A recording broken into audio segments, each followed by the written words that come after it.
Слабите луѓе се злобни луѓе. Такер Карлсон. Добродојавте на Беседа, македонската емисија за високи и возвишени теми. Јас сум процесорот. Јас сум свештеникот. Темата на денешната емисија е геноцидот низ призмата на спирална динамика. Некој би прашал, што па низ спирална динамика, геноцид се знае што е. Мислам дека јас и свештеникот не сме баш сигурни дека се знае што е геноцид. Не сме убедени. Не сме убедени, да, има повеќе аспекти на истото и како и со нашата претходна емисија анализа на конфликтот помеѓу Израел и Иран, и во денешната емисија сакаме да понудиме еден надконцептуален и многу поширок поглед на оваа појава која што се случува во човечката историја. Интересно е што не секогаш секој геноцид бил означен како геноцид. Јас би рекол дека тоа што се случило или што го предизвикал Џингис Хан врз Кина било класичен пример на геноцид, до толку што гледав некоја истражување дека ја сменил климата од што ги испотепа луѓето таму, па можело растенијата да растат слободно. Значи веќе не ги сечеле дрвата луѓето во Кина таму. Некој време па се сменило климата, станала поладна. Прав еколог. Прав еколог, значи длабока екологија упразнувал Џингис Хан. Значи тоа било еден вид на геноцид кој што денеска не се смета за геноцид или не можеме така да го дефинираме. Со такви тенденции, со такви насоки тргнал веројатно и Александар Македонски, со тоа што има многу повеќе опозиција, па не успел да го предизвика тоа, меѓутоа да го предизвикал тоа и тоа ќе било геноцид. Ајде да речеме дека тргнал со геноцидни намери да го освои целиот свет и да ги потепа сите кои што се противеле на него. Исто така Златната орда која што после Џингис Хан, нели, на Средоземјето, во Европа и така натаму, и тие биле буквално геноцидни, затоа свештеникот има повеќе да каже, зашто повеќе има испитувано ова, односно има читана историја на оваа тема. Во основа, тоа што сакав да го кажам е дека геноцидот е една појава која што е проблематична, несомнено, меѓутоа треба да се гледа од многу по-висока перспектива. Ова беше воведот, ќе продолжиме понатаму и со самата дефиниција и со неколку примери на геноцидот, меѓутоа пред тоа ќе му дадам на нашиот драг и мил свештеник. Ти благодарам, процесоре. Наведум личи дека е језива тема, морбидна, меѓутоа е многу важна, поготово гледајќи што се случува во светот. Ние живееме во едно време каде што активно се случува геноцид врз палестинците во Газа и некако смирено го прифаќаме тоа, барем голем дел од луѓето кои што се живи моментално смирено го прифаќаат тоа, го гледаат како нешто нормално на телевизија и така натака. Многу од нив се згрозени, меѓутоа згрозеноста завршува брзо. Па затоа мислам дека е многу важно да разговараме на оваа тема и да видиме одново што всушност значи геноцид, меѓутоа нема да се задржуваме многу на дефинирање на геноцидот, туку ќе го објасниме зошто тоа е злосторство од многу нееволуиран аспект и како тоа не ни доликува на нас како луѓе од 21. век, кои што баратаме со вештачка интелигенција, со нуклеарни оружја, со високи концепти, со наука која што открива живот на други планети, па дури и одредени решенија за вечен живот и така натака, не доликува на таков човек кој што живее во таква цивилизација да го гледа геноцидот како нормална или само така лоша појава. Туку треба да биде згрозен и треба да размислува на овие работи. Значи, геноцидот не е само злосторство, тоа е симптом дека има многу голем пат во свеста и на оние кои што не му наблюдуваат и пред се на оној кој што го прави геноцидот, кој што го прави злосторството.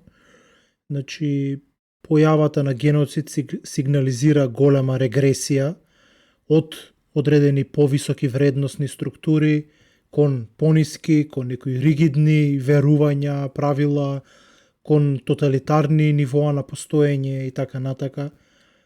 Ние ќе ги разгледаме сега овие низ спиралната динамика, за да може да ги препознаеме точките каде што вредносниот систем може да падне надоле во спиралата, би се замрзнал, каде може да се радикализира и каде се радикализира и како можеме да избегнеме такви размислувања ние во нашиот живот како индивидуи, за да не придонесуваме во колективните идеи, да се роди идејата на геноцид, да можеме со нашите размислувања од едно индивидуално ниво да го надминеме сосема, тотално, апсолутно да го надминеме геноцидот како појава. Значи, како што нашите предци успеале да го надминат канибализмот како појава, кој што порано бил силно развиен, се гледал како нешто одвратно, како нешто,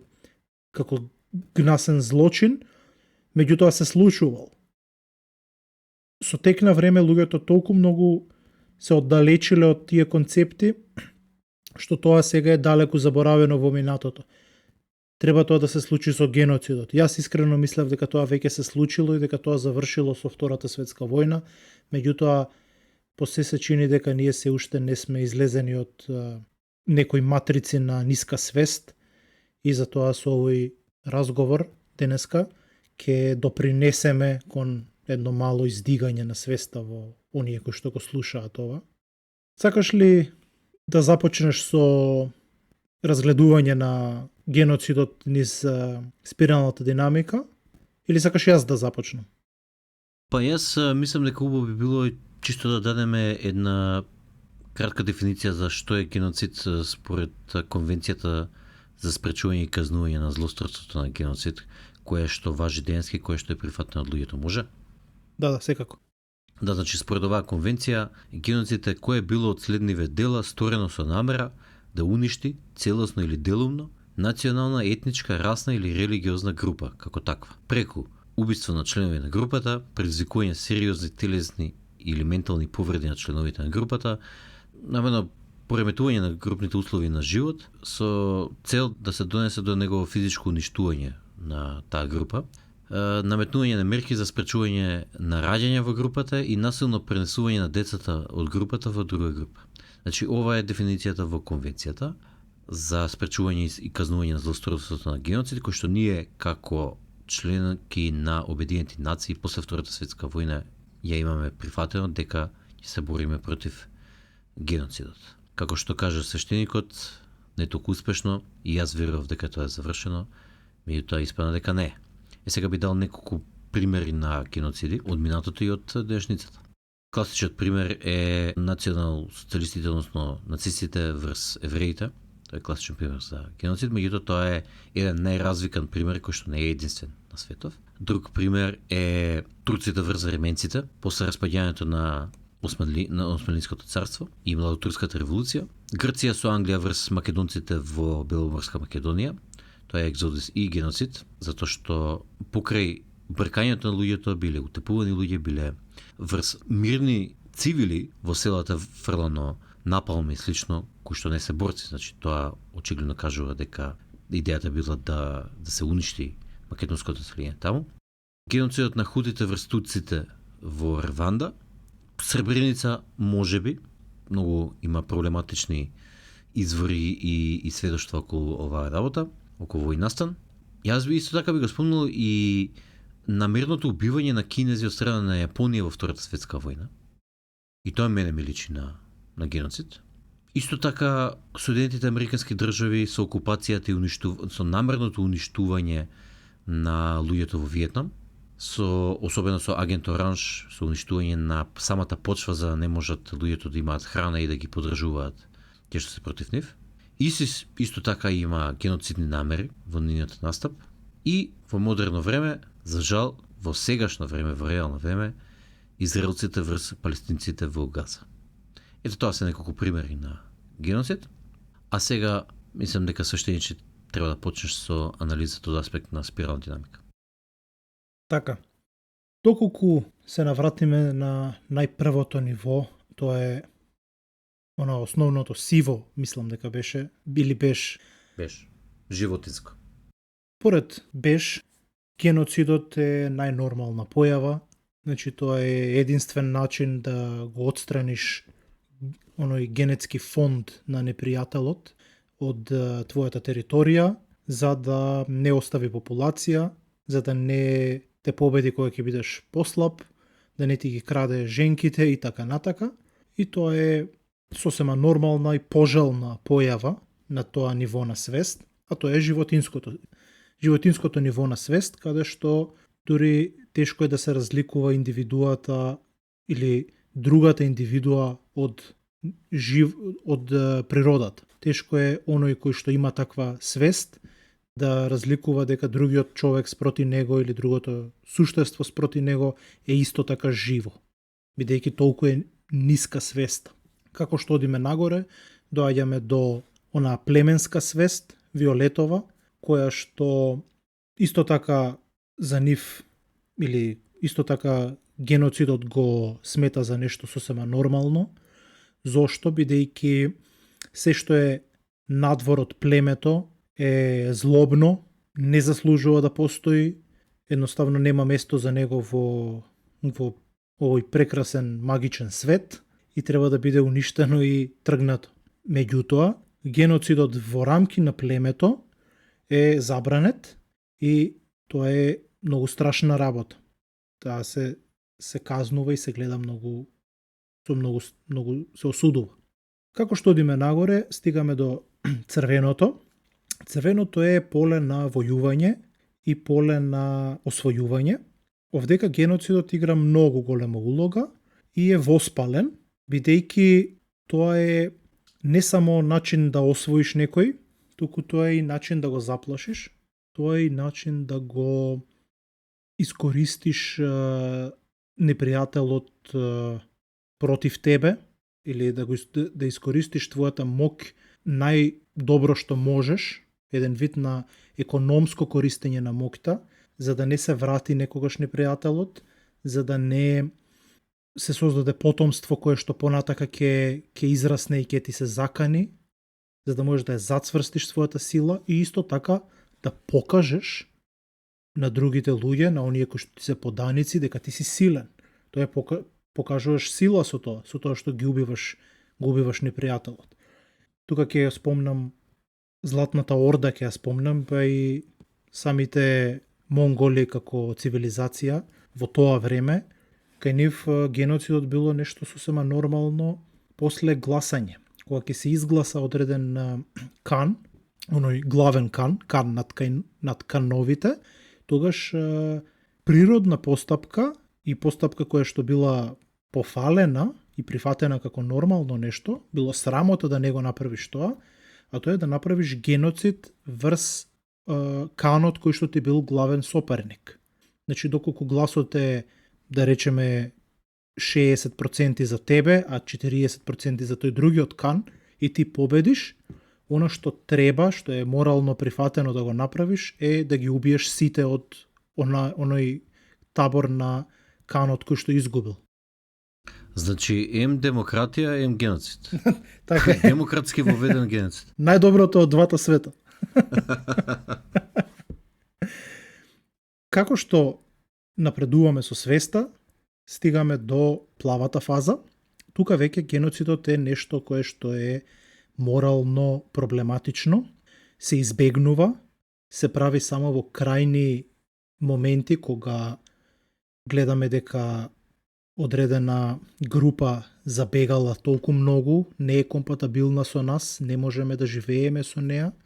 И тоа е нешто кое што сега можеме да го видиме со Израел и Палестина. Влегуваме значи можеме да видиме дека тие се на овој степен на свест, бидејќи тоа се оправданијата кои што тие ги користат зошто ги убиваат.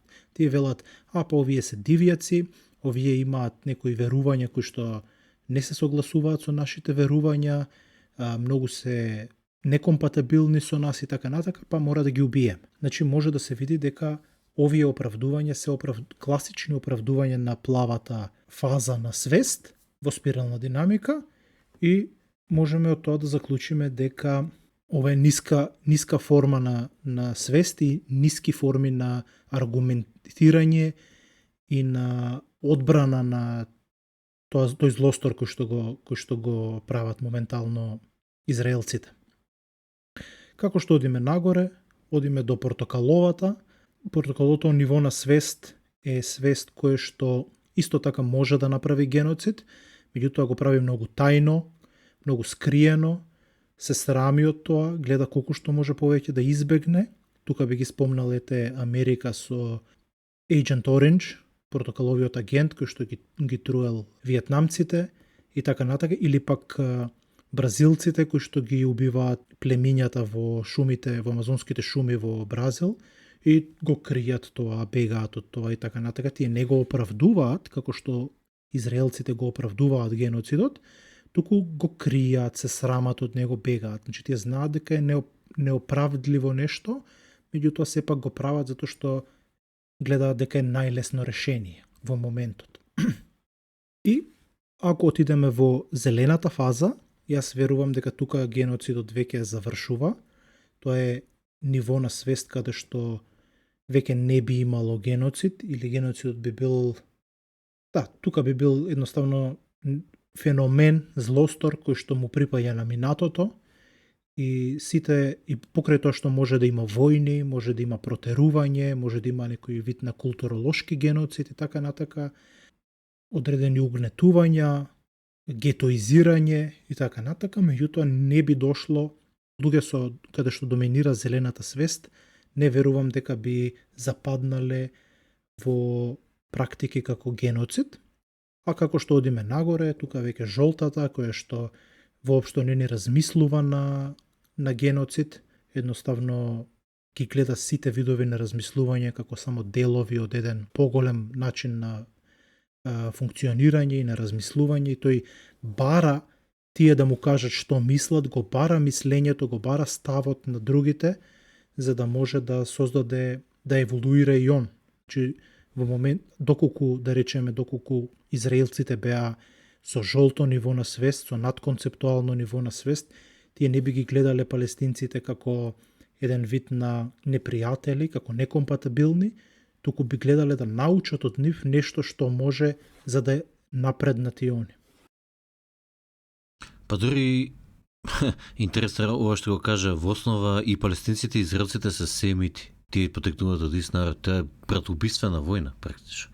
Тоа е еден аспект. А и втора работа е што веројатно од ваков геополитички или ваков аспект на гледање на работите за да прескокнеш од конвенционално во постконвенционално жолто ниво, прескокаш заради страдањето кои што геноциди и други страданија го имаат, и тоа страдание предизвикува зрење за да се скокне на следното ниво, да може да се скокне воопшто во жолтото ниво, кај што почнеш да размислуваш холистички, кај што викаш чекам, ако не може само да се тепаме кога не си одговараме меѓу себе или не се согласуваме за нешто, туку мора да има некој подобар, некој по-плотен начин да живееме. Сега за оние кои што се сомневаат дека израелците имаат геноцидни намери, само да кажам дека на една анкета која што е направена во март, тоа што било откриено на анкетата во Израел, оваа анкета направена, и тоа што било направено е дека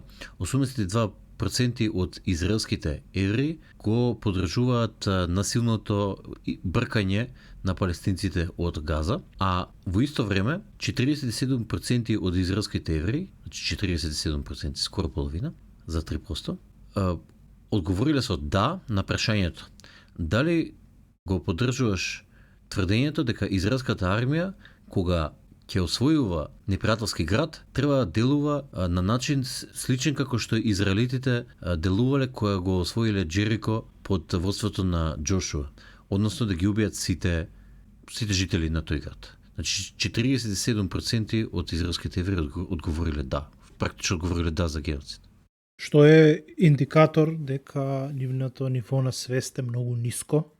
Значи тие размислуваат се уште во рамки на племе, во рамки на некои лимитирани групи, каде што оној кој што е надвор од твојата група, надвор од твоето племе, тој е нешто под тебе, тој не е баш човек и неговото убиство е сосема оправдана работа. Тоа се многу ниски нивоа на свест за 21. век и треба да бидат не само осудени, туку треба да бидат во голема мера треба да ги нема. Треба да бидат спречени. Треба да бидат спречени. И не само тоа, туку едноставно треба активно да се работи на нивно надменување, на нивно еволуирање. Ова се размислувања кои што не смее да постојат. И меѓутоа не со тоа што ќе бидат забранети, туку со тоа што активно ќе се отвара дебата и активно ќе се осудуваат од страна на оние кои што се морално повоздигнати од нив и свесно повоздигнати во однос на свеста. Меѓутоа, она што можеме да го забележиме е дека поголемиот број на луѓето што не размислуваат така, кои што се поеволуирани, имаат во себе има друг аспект на нееволуираност, тоа не е свесна, туку е морална и тие ја губат мотивацијата да ги едуцираат другите, ја губат мотивацијата да се расправаат, и губат мотивацијата или се плашат да се расправаат, се плашат да го кажат своето мислење, зашто мислат дека нешто ќе им биде по-лошо. Си викаат зошто да си ја ставам главата во торба кога едноставно можам да си ќутам. Ја не се согласувам со геноцид, меѓутоа зошто да се бунам сега кога гледам дека вжештени глави има. Да, треба да се буниш затоа што тоа е твојата должност. Таа свест која што ја имаш ти е еден вид на дар од Господ и не треба да ја чуваш себично, туку треба да ја искористиш. Значи, она што е многу важно да се спомне е дека геноцидот станува можен само тогаш кога другиот човек повеќе не се доживува кога не го доживуваш како живо суштество, туку го доживуваш како проблем, како категорија некоја, како некој вид на концепт кој што треба да биде отстранет од тебе, кога ги гледаш луѓето како статистика, не како живи суштества. Јас не успеав да се докажам, значи го објаснив жолтото ниво на свест според спирална динамика, меѓутоа ако одиш уште погоре во тиркизното или во холистичката фаза на свест, таму не може ни да се размислува на геноциди, зошто? Затоа што ти се гледаш себе си во другиот човек. Доколку евреите или израелците ја имаат таа свест моментално, тие ќе ги гледа палестинците како еден вид на продолжена рака на самите себе си. Всушност, тие ќе видеа дека и едните и другите се семити, како што кажа ти, и дека би било антисемитски да ги убиваш. Нетанијаху би забележал дека всушност тој е најголемиот антисемит, бидејќи ги убива семитите, меѓутоа, за жал не е во таа свест, очигледно, и не би се дрзнале да направат нешто такво, туку напротив, би гледале да најдат соживот, а исто така од друга страна, да не биде дека сме многу политички пристрасни, од друга страна Хамас, Хезболах и другите терористички организации, доколку би имале повисока свест од она племенската или црвената фаза фазата на војсководци, едноставно би сватиле дека секој човек, секоја култура, секој народ има свое различно гледиште, сите се тие деца на Аллах, сите се дел од неговото создание и да го уништиш, значи да правиш буквално, да работиш против Бог, против Аллах. И никако не би се дрзнале да ги убиваат или да ги напаѓаат или да вршат акти на терор, туку би дискутирале, би дебатирале, би отварале разговори за слобода и така натака, и нивната борба за слобода би било едно прекрасно патешествие, исполнето со дебата, исполнето со саможртва, исполнето со дискусии, со високи поенти, а нема да биде гледано како некој вид на терористи кои што се пукаат меѓу себе како див народ, туку ќе се гледа како високо едуциран народ, како свесен народ кој што заслужува држава. Не само што заслужува, туку заслужува и да ги поканиме кај нас да ни покажат како треба. Моментално ние не само што не сака поголемиот дел од светот не сака да им даде држава, туку едноставно сака да ги нема и кај нив, ги блокира од влез во својата држава затоа што се плаши од нивната свест, бидејќи е на незавидно ниво. Тоа е тоа што би сакал да го видам на Средоземјето. Тоа е тоа што сакам да го видам на центарот на светот. Една напредна, надконцептуална, минимум трикизна светоглед на обединетост, на вплотеност, на свесност дека сите ние сме Божји чеда и можеме да функционираме заедно. И дека конфликтите не значат дека треба да го елиминираш физички другиот, односно кој ќе го продолжиш по екстензија од физички да го елиминираш поединецот, се проширува во физички да елиминираш целиот негов народ, нели? Многу добро што го даде овој преглед од аспект на спирална динамика, бидејќи баш тоа и сакав да го кажам, дека радикализмот е резултат на незрелост. Радикализмот секогаш е резултат на една заглавеност во некоја фаза од спирална динамика, особено по ниските. Како класичен пример ќе го кажам ИСИС, кои што беа онака не шеријат, ултра нацистички шеријат настроени, тие муслиманите кои што не сака да се однесуваат спрема тие правила им сечаа глави, па да не зборам за христијаните или за тие останатите кои што не се муслимани. Значи тие беа буквално геноцидно настроени спрема сите кои што не се согласуваа со нив, без разлика дали се муслимани, христијани или што и да се. И нивниот радикализам беше буквално онаа фаза на Златната орда и на Џингис Кан пред толку илјади години, пренесен во денешницата, и на онаа фаза на преминот од црвена спрема плава, односно од една кралска геноцидна племенска фаза во империска, во смисла дека ќе правеле светска империја, светски, како им се викаше тоа, не ми тикна се. Калифат. Калифатот е така точно, дека ќе го правеле светскиот калифат, муслимански, ултра конзервативен и слично. Значи, радикализмот е секогаш резултат на незрелост и секогаш резултат на заглавеност, особено во пониските нивоа од аспект на спирална динамика. Исто така би сакал да спомнам дека покрај геноцид постои културоцид. Тој е, како да речеме, тие два поими се многу поврзани меѓу себе. Тоа што им се случило на беломорските македонци после геноцидот и бркањето од Беломорска Македонија е културоцид. Многумина од нив имаат заборавено воопшто да зборуваат македонски, затоа што тоа било забрането. Баш бев периодов таму во Беломорска Македонија и разговарав со некои луѓе кои што знаат дека се македонци, дел од нив говореа македонски ама лошо, бабите ги учеле тајно по дома, и тоа што едниот го искажа е дека имало луѓе на кои што им биле дадени пушки, кои што биле во служба на грчките геноцидни власти, да речеме, монархиски власти, и тоа што можеле да го направат слободно тие кои што ја имале ова оружје во селата и така натаму, кои што биле практично како агенти нивни, е било кој што ќе искажал било што на македонски или нешто што ќе се противил против тој човек, да го утепаат на лице место. И сега можеш да замислиш ти покрај ваквиот притисок и покрај притисокот на пиење на рицинус масло и сите тие притисоци за не се зборува на македонски, дека всушност тие власти тогаш предизвикале културоцид врз македонскиот народ, не само геноцид. Покрај убивањата предизвикале и заборавање, односно одцепување од македонската култура. Апсолутно. Геноцидот, како што ти објасни, не може да не биде проследен со некои други последици. Најчестата од нив е културоцидот, како што го кажуваш ти.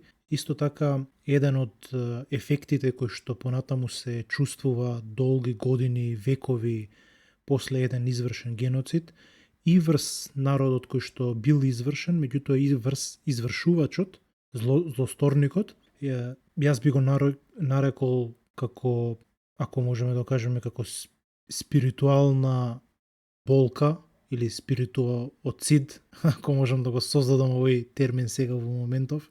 Тоа е една отелотворена болка која што постои во самиот народ, всадена во духот на народот, Тоа можеме да го забележиме дека го имало кај македонците, поготово за време на турското владење или отоманското владење на овој регион. Меѓутоа можеме да го забележиме кај многу народи исто така, можеме да го забележиме кај русите, кај германците, кај турците, кај евреите или израелците, кај кинезите, кај јапонците и така натака. Значи, после еден таков екстремен злочин кој што ќе се случи, каде што ќе умрат многу голем број на луѓе, ќе бидат измачувани, малтретирани, ќе доживеат таков стрес, тој стрес не може толку лесно да биде исцелен. Тој ќе биде пренесен кај децата со текот на генерациите. Ќе поминат многу години и тој стрес ќе продолжи да живее. Ќе се трансформира во еден вид на акутна болка, акутни душевни проблеми кои што ќе се провлекуваат во тој народ долги години.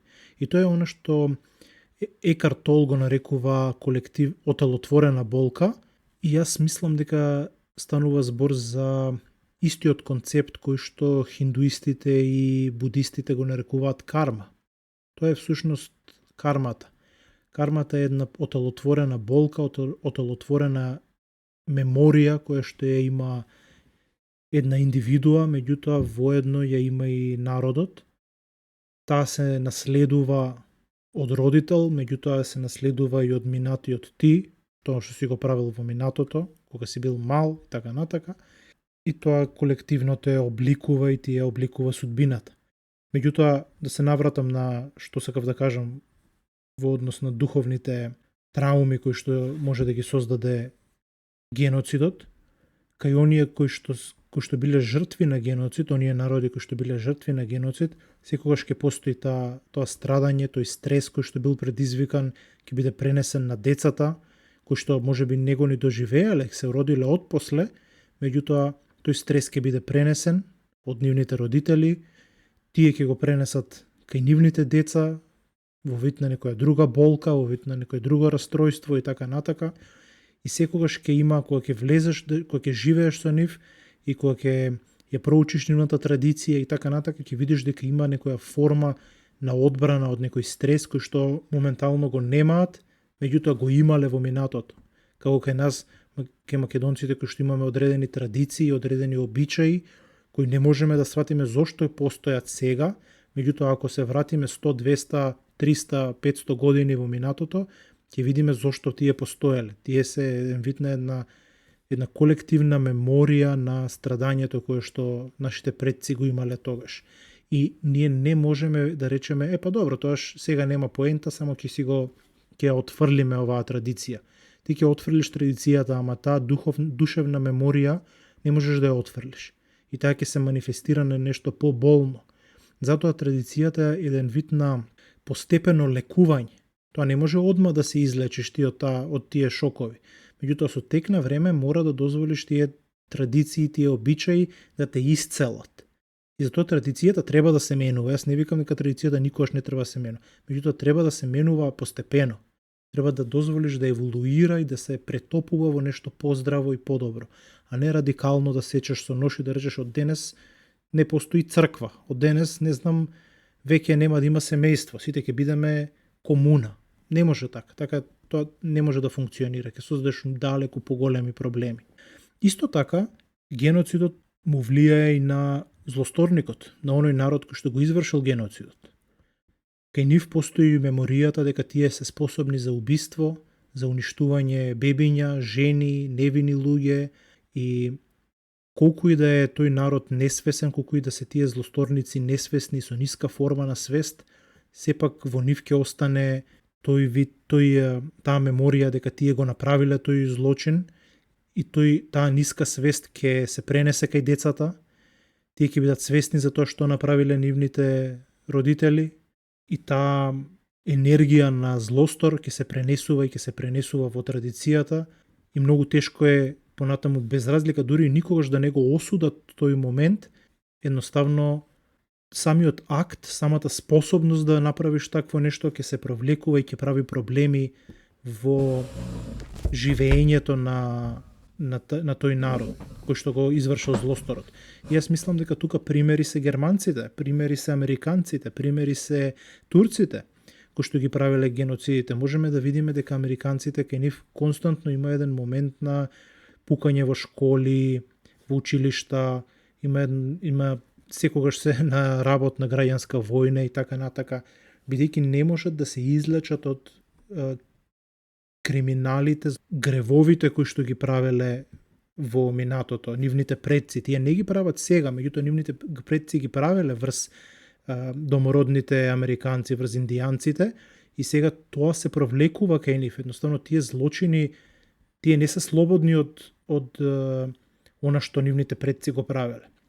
Исто и германците, можеме да видиме кај германците дека компензираат за насилството кое што го правеле. Истото и јапонците, истото и турците. И така натака. Да, дефинитивно. Значи, во семејна и системска психотерапија е познато за низгенерацијски трауми. Тоа не мислам дека се само трауми кои што се пренесуваат во текот на 2-3 колена, туку некои може да се пренесуваат и во текот на 10 колена. Интересно е што се пренесуваат и позитивните работи, ама и негативните работи низгенерацијски.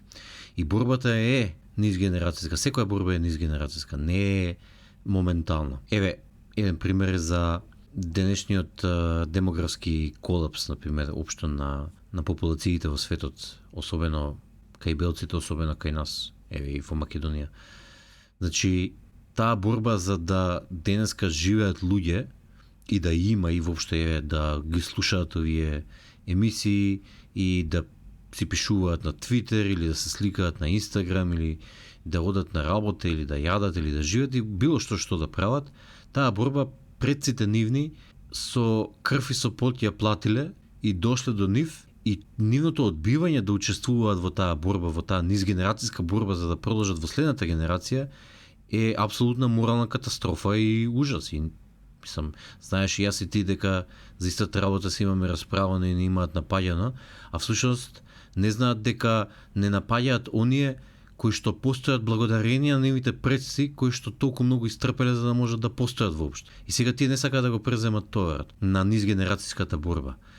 Сакам да кажам дека има многу работи кои што се низгенерацијски. Како што има низгенерацијски борби, така има и низгенерацијски трауми кои што се пренесуваат на начинот на кој што го кажат ти. И кои што се лечат исто така на начинот кој што го кажат ти. Сега убаво би било да, бидејќи зборувавме доста за геноцид и за тоа дека во основа се случува на пониски нивоа на свести на како резултат на незрелост, како резултат на идејата дека треба непријателот да го дехуманизираш, да го направиш дека не е живо бите или дека е небитно живо бите кој што може слободно да го уништиш со цел или да му го уништиш генетскиот фонд, тоа во основа лежи на секој геноцид. Како би било решавањето на конфликтите на повисоките нивоа во спирална динамика? Ние нешто начнавме од ова, ама мислам дека можеме да го прошириме повеќе овој одговор. Како би било решавањето на конфликтите без геноцидни намери и постапки? Ајде да разгледаме ова, можеме да дискутираме баш за ова е многу интересно прашање. Не постои начин. Никој не може ова да го контролира и готово. Не, јас мислам дека контролата врз геноцидот почнува дури од плавото или синото поле, тоа е она цивилизацијско поле на свест. Во оваа фаза се гледаат луѓето како вредни, достојни да бидат зачувани. Едноставно, доколку се тие твојата религија, твоето верување, ти не сакаш да ги убиваш, па така на тој начин, ако сите се, например, христијани, нема да има потреба за геноцид. Тоа е нивното решение. Ако одиш погоре кон портокаловото, тука ќе речат сите, па доколку сите работиме за една цел, доколку сите правиме пари, сите сме задоволени материјално, нема да има потреба за геноцид, нема потреба да се колиме, да се тепаме и така натака. Зелените пак би рекле дека геноцид е нешто крајно непосакувано, нешто што не би ни паднало на крај памет, меѓутоа сепак може да се случи такво нешто доколку спротивната страна не сака да им ги слушне аргументите, не сака да ги послуша и така натака, бидејќи мора да запамтиме дека и зелената фаза е сепак дел од онаа прва фаза каде што не е свесна дека самата свест еволуира и таа ги мрази сите други фази, бидејќи е дел од онаа ниска фаза на свест и таа би била способна за геноцид според мене. Понекогаш се случува и дури инверзија во зелената фаза, во која што се признава геноцидот, односно ужасниот морален аспект на геноцидот врз домородни населенија, врз некои кои што биле доминирани од некоја се друга група, и потоа се случува инверзија во која што не можам да кажам дека се оправдува геноцид врз претходниот доминатор, ама некогаш личи така. Еве класичен пример е модерните прогресивни левичари, не е woke, кои што кажуваат дека белците дошле во Америка и предизвикале апсолутен геноцид на домородното население, на оние домородните американци, односно погрешно наречени индијанци и слично, и дека сега заради тоа што тоа го правеле белците тогаш, сега заслужуваат и нив да ги снема. Јас тоа многу често сум го слушал од овие така наречени прогресивци. Има една инверзија на моралот, на нечиста свест, да речеме нешто од тој аспект, кој што мислам дека е апсолутна глупост. Мислам, ако е геноцид лоша работа, и на белци, и врз белците геноцид, и врз домородните американци геноцид, и врз индиците, и врз било кои, и врз мерсоците е лоша работа. Значи нема тука, затоа што они правеа геноцид на времето, сега може на нив да се прави. Тоа е апсолутна глупост.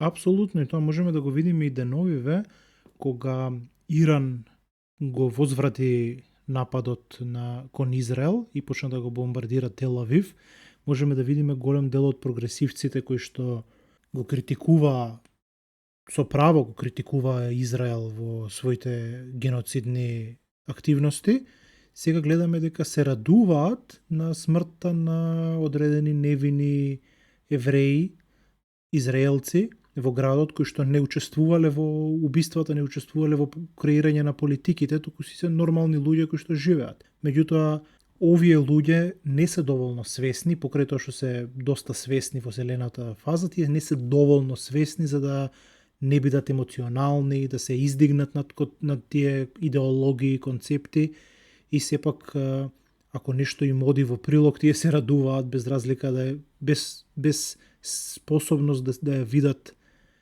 испротивната страна. Доколку се качиме во жолтото ниво, тука можеме да дискутираме, би сакал да слушнам и ти што ќе кажеш. Јас мислам дека жолтата фаза не е способна за геноцид, таа веќе не размислува на такви работи, тоа е далеку под нејзе и едноставно таа размислува како да го реши конфликтот на ниво на диалог, како да научи од конфликтот нешто, како да напредне, како да еволуира. Сите аспекти ги гледа како една целина и поради тоа тој би сметал дека геноцидот би било многу штетно за него, затоа што ќе уништи одреден аспект или одредена лекција која што може да ја научи.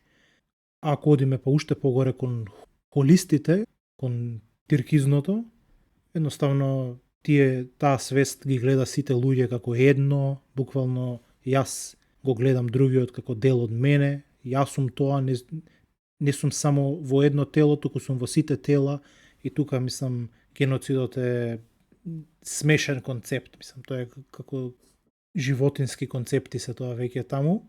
Ако одиме уште погоре во коралното, мислам дека влагаме во небулози, тука веќе не само што нема геноциди, туку нема ни војни, нема ни се распаѓа и концептот на држава, концептот на идентитет и нема што да се прави муавет. Што мислиш ти? Што мислиш баш за жолтово и тиркизното? Па искрено мислам дека жолтото е малку проблематично ниво од тој аспект, затоа што може во израз на фрустрација да падне надолу и да поддржи геноцид. За жал. Во смисла на тоа е првото ниво кој што почува да ги гледа работите холистички и системски, кој што вика чеки сите сме заедно, имаме различни перспективи. Мислам, и во зеленото се гледат различни перспективи, ама во жолтото почуваат тие различни перспективи да се обидува да ги вплоти. И сега во тоа вплотување, во тој процес, има многу фрустрација. ти се обидаш да им обясниш на луѓето, сите сме заедно, треба да размислуваме похолистички, треба да размислуваме сите како да размислуваме на некои основни, како кажам, правила и столбови на размислувањето во кој што се еднакви кај сите, например, секој човек е направен во лицето на Бог. Тоа е практично гледање, почетокот на холистичкото гледање, во смисла дека секаде е Бог во секој Бог и така натаму. И дека ако му штетиш на другиот, почнеш да се штетиш на себе си. Меѓутоа, обидувајќи се да ги вплоти, да ги интегрира различните аспекти и фрустрацијата која што настанува, некојаш може да му предизвикаат на тој што е во жолто, таква голема фрустрација да рече, па кој ве врти, изгинете или не знам таму, пошто не можам веќе да ве трпам, јас се обидам да ви објаснам нешто повисоко, вие само ми зановетате се нешто тука. После таа фрустрација, ако успее тој човек или таа група или тој народ или што и да ја надмине фрустрацијата во жолтото и да дојде во холистичкото ниво трикизно, апсолутно се гуми тука геноцидот. Јас тоа би искоментирал за овие две нива. Да, мислам дека си во право, мислам дека такво нешто е возможно, што кажуваш ти, дека жолтиот или оној со жолто ниво на свест, мултиконцептуално ниво на свест, би можел да се фрустрира и да западне во некои пониски форми на свест, апсолутно. Јас би сакал само уште нешто да додадам пред да затвориме, доколку немаш ти нешто да кажеш понатака, а тоа е едно надконцептуално согледување на работиве, кое што е во голема мера, јас сметам дека надконцептуалната позиција која што ние ја збориме цело време, таа е всушност припаѓа на, во голем дел е жолта позиција во однос на спиралната динамика, бидејќи надконцептуалноста е како еден вид на врвот или шлагот на мултиконцептуалност. Таа го зима најдобрите размислувања и најдобрите поенти од сите други концепти кои што постојат и ги врзува во едни највисоки позиции, највисоки перспективи. Во однос на надконцептуалната позиција и како таа го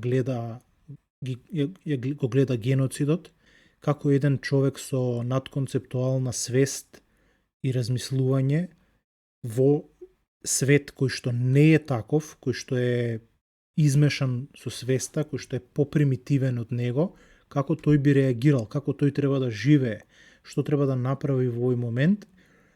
Јас мислам дека она што треба да го направи е да разбере дека моралот не е реакција, туку е одговорност. Што значи тоа? Тоа значи дека ако видиш геноцид, не треба да речеш па тоа се несвесни луѓе, за никаде се, и двете грешат, јас гледам дека и двете страни грешат, или јас гледам дека едната страна греши, не треба да биде тоа.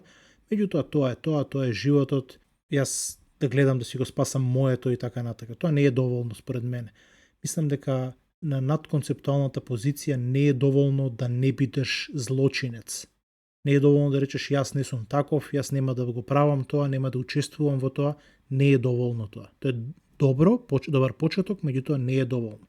Треба да превземеш одговорност, проактивна одговорност и да зборуваш против тоа, да делуваш против тоа, да направиш што можеш, нормално во одредени граници, не значи тоа да изгориш веднаш, тоа не е свесно, меѓутоа треба во рамките на твоите можности да влијаеш колку што можеш да го спречиш тоа или барем да ги спречиш ефектите на геноцидот и на таквите злосторства кои што се случуваат.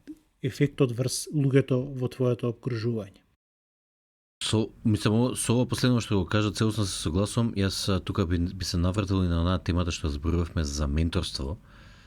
Знаеш, и менторот треба да побара менторисување, ама и менторот треба да ја свати својата улога дека кога ќе се стекне со одредено знаење, вештина, способност каква и да е, неговата улога сега станува пренесувач на знаењето, таскал. Не можеш ти се стекнав со знаење и сега ќе си го чувам за себе си. Истото и со ова.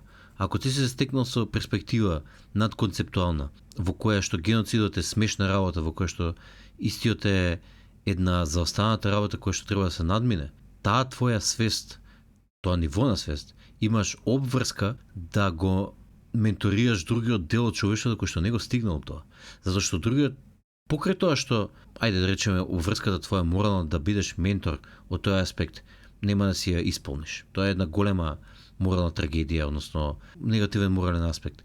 Меѓутоа може да сосема е возможно да тие луѓе кои што се наоѓаат на пониско ниво да останат заглавени во тоа нивно пониско ниво. Они да, како израелците со палестинците например. Тие скоро цел век се борат таму, се тепаат за истата работа. Значи тие се заглавени во таа шема. И тоа што треба да им се направи е менторство од тие што се посозрени од нив, да им укаже како да го надминат истото. Може би тие самите не се во можност да го надминат истото. Они страдаат, они со самото страдање може би зреат, меѓутоа не е сигурно дека ќе го надминат преку страдањето ситуацијата во која што се наоѓаат. Може би на крај ќе се испотепаат до крај. Значи не е поентата да се испотепаат. Поентата е ние како човештво и позрелите наши поединци да дојдеме и да им кажеме слушај, не треба ова да настанува. Не треба да се тепате. Едно такво решение е резолуцијата за 2 држави. Може би тоа е решението. И на вас држава, и на другите држава, управувајте се меѓу себе, односно секој во свој посебно, не се закачајте, не се тепајте, ние ќе се како обединети нации или како човештво ќе се осигураме дека нема се тепате меѓу себе и тоа ќе биде решението. Ама тоа мораме да го направиме, не може да ги оставиме да се испотепаат, нели? Или да им текне после 100 години дали требало вака или требало така. Тоа не е загарантирано, тоа сакам да кажам. Тука може да затвориме. Кратко сиже само, значи денешната тема беше геноцид низ призмата на спирална динамика. После еден краток вовед, исто така кажав, ја дадов на дефиницијата од Конвенцијата за спречување и казнување на злосторството геноцид, за тоа што се смета како геноцид, односно што ние како човештво сметаме како геноцид, сме прифатиле во Обединети нации и кажав неколку примери на геноциди низ историјата и во сегашноста. Потоа свештеникот почна со образлагање на аспектите на спирална динамика од аспект на геноцидот и увидовме дека практично геноцидот е многу по-веројатен колку си пониско во самата спирална динамика, а како се качуваме нагоре и особено кога почнуваме да преминуваме од конвенционалните во постконвенционалните, односно од концептуалните во надконцептуалните нивоа, геноцидот станува еден вид на појава која што треба да се надмине и која што е незрела. И разговаравме за тоа дека секој радикализам е резултат на незрелост, како дадав примерот и на ИСИС, нели? Исто така спомнавме и дека покрај геноцид постои културоцид, тоа ги спомнавме беломорските македонци и тоа што им се има случено со насилната гркизација, па би ги спомнал и македонците во Бугарија, кои што исто така се бугаризирани. Ете да не ги изумиме и нив.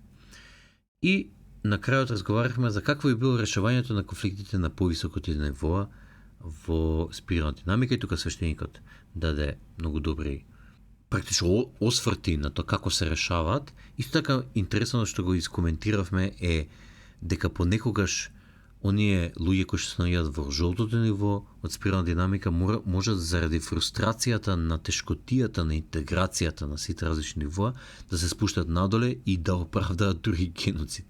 Тоа е многу ретко се случува кај овие луѓе, меѓутоа може да се случи. Меѓутоа ако успеат да надминат таа фрустрација и да преминат во следното трикизно холистичко ниво, тоа веќе се губи, а да не зборуваме за коралното и за кузне какви нивоа има над тоа. И во основа ова е сюжетот од денешната епизода, а сега со практични и прагматични совети од страна на свештеникот и се надам дека во тие практични и прагматични совети не се содржи да предизвикаме геноцид.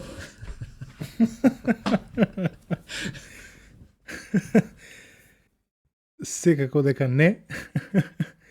Нешто е многу интересно што ми текна, кој што ми се спозна со додека го слушав твојот заклучок, твоето сиже на епизодата, видов дека она што го кажеш за жолтите, за она жолто ниво на свест, дека тие можат да западнат надоле, да, тие можат да западнат затоа што не се доволно надконцептуални. Тие почнуваат да се издигаат кон надконцептуалноста, меѓутоа не се доволно, се уште се на климави нозе и затоа може да паднат. Тоа е, ти всушност истото го кажа, Еве, јас само го повторувам. Точно така, точно така. Во однос на практични и прагматични совети, она што можеме да го кажеме тука, тоа би го сублимирал во еден совет, тоа е да растеме со свеста. Колку повеќе растеме со свеста, колку повеќе ги гледаме работите од една повисока перспектива, од една перспектива на барање на вистината, барање на мудрост, барање на лекција, барање на љубов во нашите решенија, толку сме повисоко во нашата свест и толку поубав свет можеме да создадеме. И како индивидуи можеме да создадеме поубав живот за нас самите, меѓутоа можеме да создадеме и убав живот, подобар живот и за целиот свет. Кога ќе стигнеш до таа висока свест, тоа не значи дека сега треба да бидеш пасивен, сега треба да си уживаш во таа свест, не, туку, како што кажав, моралот не е реакција, не е да се пасифизираш, туку значи да превземеш една проактивна одговорност и колку што можеш повеќе да влијаеш и да ја користиш таа свест за да го подобриш светот и да го подобриш твоето опкружување. Никој не е повеќе опасен од оној што мисли дека е добар, но што не се сомнева во својата добрина. Дороти Дей.